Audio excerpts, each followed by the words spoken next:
मां को आगमन पाई चली प्रस्तुति। जाजपुर अधिष्ठात्री देवी मां विरजा पीठ में आरंभ होईछि षोडश उपचार पूजा। यह पूजा आगामी 16 दिन धरि लगी रहिबो। आश्विन मास कृष्णाष्टमी द्वितीय बाहन ओषा ठारू मां को षोडश दिवसीय पूजा हेबार परंपरा रही। मुख्य पुरोधा हिमांशु पति मिश्र नेतृत्व में ज्ञानरंजन पति तत्वावधान संध्यारे ब्रह्मा कुंडरू जल अणा नवरत्न वेदी रे घट स्थापन करा जायथिला। एहापरे बैतरणी नदीर दशाश्वमेध घाटरू जल अणा मां को स्नान करा जाई नूतन वस्त्र परिधान करा जायथिला। आज मां का पीठरे मोट 10 गोटी कलश स्थापनर अनन्य परंपरा रही। सेपटे शुभ सुनिया ठारू आरंभ होइथिबा मां का रथ काम आगे चली।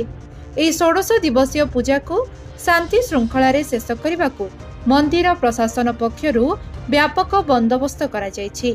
जाजपुर अभिमन्यु मिश्रଙ୍କ रिपोर्ट, क्लिव लाइव ओडिया।